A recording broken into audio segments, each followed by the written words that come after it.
Assalamualaikum warahmatullahi wabarakatuh. Salam sejahtera bagi kita semua. Perkenalkan, nama saya Fitria Dijayanti, NIM 1908 1020 1164, kelompok 4 Manajemen Operasi kelas D. Kali ini saya akan menerangkan tentang poin pertama, yakni pengertian dari perencanaan produk. Perencanaan produk memiliki pengertian, yakni adalah sebuah proses menciptakan ide produk dan menindaklanjuti sampai produk tersebut diperkenalkan ke pasar.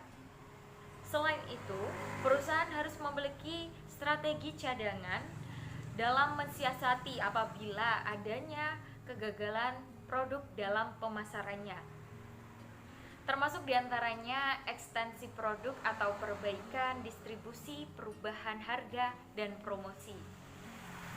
Kesuksesan ekonomi suatu perusahaan manufaktur tergantung kepada kemampuan untuk mengidentifikasi kebutuhan pelanggan, kemudian secara cepat menciptakan produk yang dapat memenuhi kebutuhan tersebut dengan biaya yang rendah.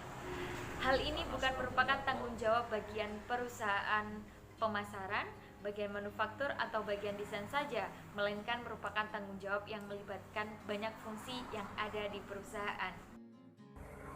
Perkenalkan, saya Erwin Sabiono dengan NIM 1908 Di sini saya akan membahas tentang perencanaan produk pada subtema tujuan dan fungsi perencanaan produk. Secara umum, tujuan dan fungsi perencanaan produk adalah merencanakan dan menjalankan produk berbasis kreativitas dan inovasi, baik produk yang sudah ada maupun baru, sehingga posisi keuntungan optimal yang merupakan tujuan perusahaan dapat dicapai. Tujuan dari perencanaan produk yaitu: yang pertama, standar pengawasan, mencocokkan pelaksanaan dengan perencanaannya. 2. Mengetahui siapa saja yang terlibat, baik kuantitas atau kuantifikasinya maupun kuantitasnya. 3. Mendapatkan kegiatan yang sistematis termasuk biaya dan kuantitas pekerjaan. 4. Meminimalkan kegiatan-kegiatan yang tidak produktif dan menghambat biaya, tenaga, dan waktu. 5. Memberikan gambaran yang menyeluruh mengenai kegiatan pekerjaan. 6. Menyelesaikan dan membagikan beberapa kegiatan. 7. Mendeteksi hambatan dan kesulitan yang ditemui. 8. Mengarahkan pada pencapaian tujuan. Penjelasan di atas adalah merupakan tujuan dari perencanaan produk.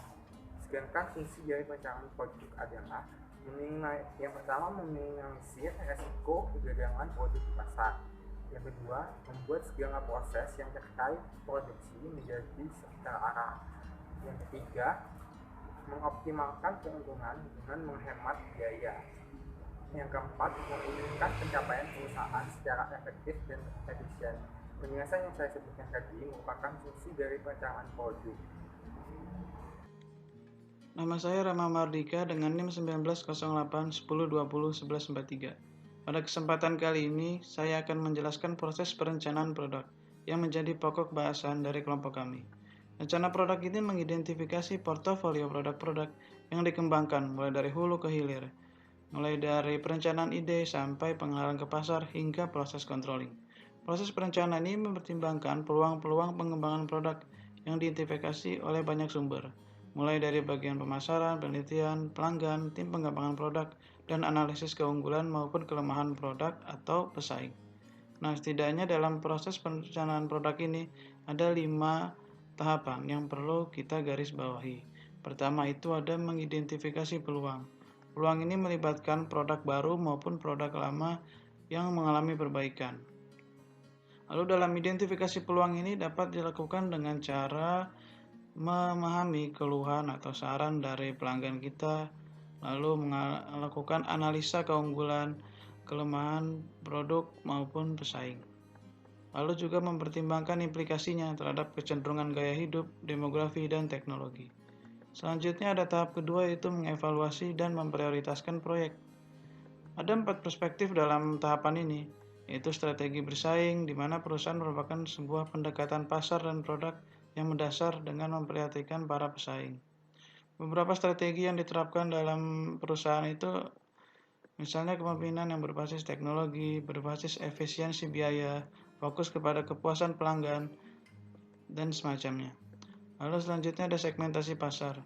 Segmentasi pasar itu perlu dilakukan oleh perusahaan agar produknya itu bisa tepat sasaran dan menghasilkan hasil yang optimal. Lalu ada perkembangan teknologi. Dalam bisnis itu sifatnya dinamis dan mengikuti perkembangan zaman. Jadi perusahaan harus tanggap akan perubahan zaman dengan mengikuti teknologi yang ada agar tidak kalah dengan para pesaing. Lalu selanjutnya ada perencanaan platform produk. Platform produk ini merupakan sekumpulan aset yang dibagi dalam sekumpulan produk. Dan platform ini efektif untuk memungkinkan variasi turunan produk yang dirancang lebih cepat dan mudah. Yang setiap produk itu memberikan ciri-ciri dan fungsinya masing-masing yang diinginkan oleh pasarnya. Lalu selanjutnya ada evaluasi peluang produk baru secara fundamental. Dan beberapa kriterianya itu ada ukuran pasar, tingkat pertumbuhan pasar, intensitas persaingan, dan pengetahuan perusahaan mengenai pasar. Lalu tahapan ketiga itu ada pengalokasian sumber daya dan perencanaan waktu. Tahapan ini tidak kalah pentingnya. Tahapan ini itu menjadi salah satu urgensi juga dalam perencanaan produk. Salah satunya itu ada pengelolaan sumber daya. Lalu ada penentuan waktu proyek, dan waktu proyek ini juga harus mempertimbangkan faktor-faktor seperti penentuan waktu pengenalan produk, kesiapan teknologi, kesiapan pasar, persaingan dalam penawaran produk. Lalu tahap keempat itu ada penyelesaian perencanaan proyek. Tahap ini dilakukan setelah proyek disetujui. Kegiatan ini melibatkan tim fungsional silang dan yang disebut dengan tim inti. Pada poin ini, pernyataan kesempatan yang lebih segera mungkin ditulis kembali sebagai suatu pernyataan visi produk. Visi dan visinya itu mencangkup dari uraian produk yang ringkas, sasaran utama bisnis, pasar target untuk produk, asumsi dan bahasan, serta juga mempertimbangkan stakeholder. Lalu selanjutnya itu ada asumsi dan batasan. Asumsi dan batasan itu diperlukan agar pengembangan teknis dari produk lebih terarah. Dan yang dipertimbangkan itu ada seperti manufakturnya, pelayanannya, lingkungan, dan penentuan staf. Lalu tahap merefleksikan hasil dengan proses. Ya, ini adalah proses dari controlling. Bagaimana proses perencanaan produk itu sudah dilakukan dari tahap pertama sampai 4, yang kemudian nantinya akan diterjunkan ke pasar, namun tetap tidak lepas dari controlling sebagai bentuk refleksi hasilnya dengan proses yang telah dilakukan sebelumnya. Lalu setelah dari proses controlling ini diharapkan produk bisa lanjut ke step pengembangan produk, di mana produk nantinya akan bisa terus lestari dan bersaing di pasar. Selanjutnya kita bisa lihat gambar di PPT. Itu ada product life cycle atau siklus hidup suatu produk. Dalam suatu perencanaan produk, khususnya si produk itu sendiri, produk itu memiliki siklusnya masing-masing. Tidak selamanya dia berada di suatu posisi tertentu. Mengutip dari salah satu tokoh manajemen operasi, Jay Hazer, di mana itu products are born, they live and die. Produk itu lahir dan tercipta, mereka bisa hidup dan mati tergantung bagaimana kita menyikapinya dengan kreativitas dan inovasi. Nah, kita bisa lihat di gambar itu ada suatu 4 tahapan dalam product life cycle. Yaitu ada introduction, perkenalan, growth, pertumbuhan, maturity, dewasaan, dan decline, penurunan. Selain itu juga ada garis-garis ya, cost of development, itu biaya dari pengembangan dan produksi. Lalu ada cash flow, arus kas, dan pendapatan penjualan, lalu profit. Nah, di mana itu semakin lama dari mulai turun dia akan naik dan kembali turun lagi seiring dengan keempat tahapan ini berlalu. Nah, selanjutnya kita bahas tahap pertama, itu ada tahap perkenalan atau introduction, di mana tahap suatu perusahaan ini mulai meluncurkan dan mengenalkan produknya kepada masyarakat dari hasil brainstorming, perencanaan produk, pengembangan produk, dan produksinya pastinya. Nah, dicirikannya dalam tahap ini yaitu ada promosi yang secara besar-besaran, biaya per unitnya masih tinggi, omset penjualan masih rendah, serta jumlah produksi yang masih rendah, sejalan dengan permintaan yang tidak terlalu banyak di pasar. Nah, lalu ada tahap perkembangan atau growth, di mana di tahap ini dicirikan dengan biaya unit yang berangsur-angsur turun, pasar akan semakin meluas, omset penjualan terus naik, dan semakin berkembang, dan diproduksi dalam jumlah banyak seiring meningkatnya permintaan di pasar. Lalu masuk ke tahap ketiga, yaitu di tahap kedewasaan. Dalam tahap ini perusahaan sudah mulai cenderung stabil dalam omsetnya, tapi dia itu cenderung menurun karena adanya persaingan yang begitu ketat dari produk pesaing. Dan ini harus menjadi perhatian bagi tim manajemen, khususnya manajemen operasi dan tim produksinya, untuk terus berinovasi terhadap produk perusahaan itu sendiri. Nah, ciri-cirinya itu ada harga produknya semakin menurun, pesaing yang semulai mengancam produk kita. Lalu ada juga tahap keempat, yaitu tahap penurunan. Tahap ini merupakan tahap yang wajar bagi suatu produk. Nah, tapi tergantung bagaimana dari manajemen risikonya atau pengendaliannya dari suatu tim manajemen operasi atau manajemen produksi, tim produksi, untuk terus menjaga agar produknya itu tidak mengalami penurunan yang menyebabkan kerugian. Ciri-cirinya itu ya di dalam tahap penurunan ini ya jumlah produksinya terus menurun, konsumen dan mulai jenuh. Dalam perencanaan produk ada yang dinamakan dengan QFD atau Quality Function Development. QFD itu adalah alat perencanaan yang digunakan untuk memenuhi kebutuhan konsumen. QFD ini merupakan pendekatan yang mengarah ke desain produk, teknik, produksi, dan memberikan evaluasi produk yang mendalam. Perusahaan yang mengimplementasikan QFD tentunya bisa meningkatkan pengetahuan dalam produktivitas teknik sehingga kualitasnya akan semakin meningkat dan mengurangi biaya serta menghemat waktu dalam proses perencanaan produk. QFD itu berfokus kepada konsumen dan seringkali disebut dengan suara konsumen. QFD digunakan untuk mengubah kebutuhan konsumen yang berupa kebutuhan spesifik menjadi arah atau kegiatan dalam karakteristik perencanaan produk. QFD ini adalah alat manajemen yang berdasarkan pada keputusan kelompok, di mana ekspektasi konsumen digunakan untuk mengarahkan proses dalam perencanaan produk. Nah, ini berikut adalah keuntungan-keuntungan dari QFD, seperti meningkatkan kepuasan konsumen, mengurangi waktu implementasi, promosi kerja tim, dan membuat dokumentasi yang baik dalam proyek desain perencanaan produk. Nama saya Muhammad Saiful Darmawan Mulyadi dengan NIM 1908102011-27. Di sini saya akan menjelaskan tentang karakteristik dari perencanaan produksi. Menurut Faktes, ia menyatakan bahwasannya karakteristik dari perencanaan dan pengendalian produksi terdiri dari 5 poin. Poin yang pertama, perencanaan dan pengawasan kegiatan produksi di dalam perusahaan. Perusahaan merencanakan apa yang ingin diproduksi, kapan akan diproduksi, dan bagaimana barang tersebut diproduksi. Yang kedua, pengendalian input produksi. Perusahaan merencanakan dan mengendalikan berbagai input produksi seperti bahan baku, tenaga kerja, dan mesin, di mana ketiganya digunakan di dalam kegiatan produksi. Yang ketiga, pengendalian pemeliharaan faktor produksi. Perusahaan merencanakan dan memelihara berbagai faktor produksi seperti mesin, di mana mesin ini digunakan secara baik dan seefisien mungkin di dalam kegiatan produksi. Yang keempat adalah pengendalian tenaga kerja, di mana tidak ada kelebihan dan kekurangan tenaga kerja. Pembagian tenaga kerja disesuaikan dengan keahliannya masing-masing. Yang kelima, pengendalian kualitas. Pekerjaan diatur dari tahap pertama pengadaan bahan baku hingga tahap terakhir ke barang jadi dengan memelihara kualitas dari bahan tersebut. Assalamualaikum warahmatullahi wabarakatuh. Nama saya Kusnul Nurwidyaningrum, NIM 190810201215.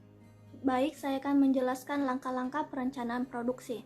Dari penelitian yang dilakukan baik terhadap proses produksi maupun terhadap produk yang dihasilkan, langkah selanjutnya adalah tindak lanjut penelitian dan pengembangan dengan tahapan sebagai berikut. Yang pertama yaitu mencari gagasan. Tahapan dalam mencari gagasan-gagasan baru dalam rangka pengembangan produk.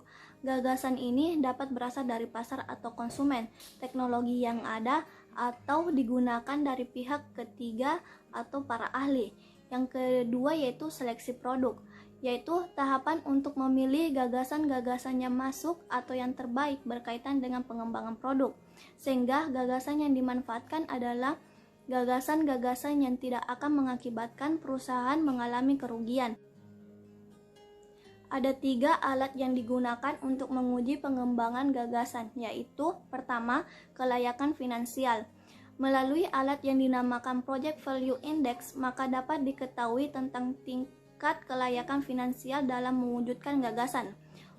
Project Value Index ini menggunakan formulasi Return on Investment atau ROI sebagai berikut. Return on Investment sama dengan PT kali PC kali AV kali P kali L per TDC, atau return on investment sama dengan PM per TC kali 100. Keterangannya yaitu PT yaitu technical probability atau kemungkinan keberhasilan teknik 0 lebih kecil sama dengan PT lebih kecil sama dengan 1. PC yaitu commercial probability atau kemungkinan keberhasilan komersial 0 lebih kecil sama dengan PC lebih kecil sama dengan 1. AV yaitu annual volume, yakni total penjualan produk dalam unit atau tahun. P itu profit, yaitu laba yang diperoleh per unit. Mencari profit yaitu revenue kurang cost. L itu life, yaitu waktu kehidupan atau tahun. TDC itu yaitu total development cost, yaitu jumlah seluruh biaya pengembangan produk. PM yaitu profit margin, yaitu margin laba yang diproyeksikan atau tingkat laba yang diinginkan. TC yaitu total cost, yaitu total biaya pengembangan produk kriteria. Jadi kesimpulannya adalah bila return on investment lebih besar tingkat bunga umum atau R berarti gagasan memiliki kelayakan finansial, dan bila return on investment lebih kecil sama dengan tingkat bunga umum atau R berarti gagasan tidak memiliki kelayakan finansial. Contohnya yaitu CV Alhambra dalam setahun berharap memperoleh laba sebesar 25 juta dengan biaya operasional sebesar 10 juta dan tingkat bunga umum atau bank 15%.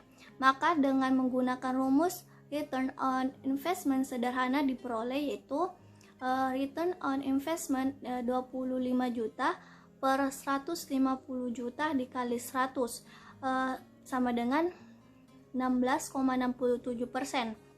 150 juta tersebut ditemukan dari 10 juta dikali 15. Jadi return on investment lebih besar R atau 16,67%, lebih besar 15%. Berarti gagasan tersebut memiliki kelayakan finansial.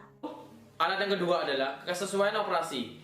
Khusus bagi perusahaan yang telah berproduksi, suatu gagasan yang memiliki kelayakan finansial bukan berarti dapat langsung dikembangkan. Apabila operasi dari produk yang akan dikembangkan berbeda dengan produk yang sudah ada, akan berdampak pada aspek lain.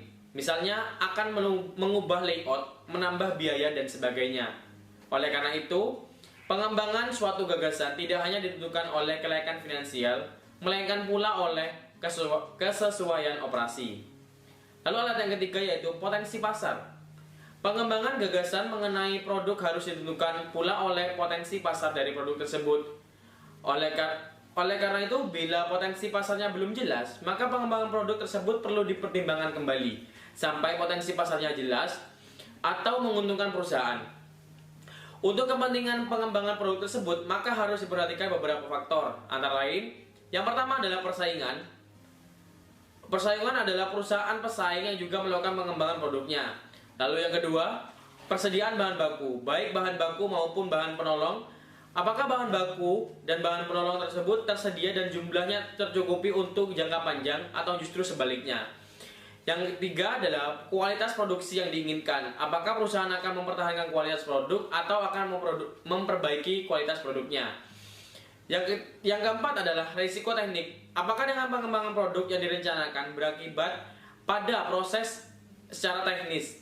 Misalnya, perlunya mesin dan peralatan yang baru atau tenaga ahli yang baru. Lalu, yang kelima, volume penjualan yang diharapkan. Apakah dengan pengembangan produk dapat meningkatkan volume penjualan atau apakah perusahaan sudah puas dengan volume penjualan yang telah dicapai pada saat ini? Lalu yang 6 adalah strategi perusahaan. Apakah perusahaan telah siap dengan strategi tertentu dalam upaya pengembangan produk dan mempromosikannya dalam bentuk yang bagaimana?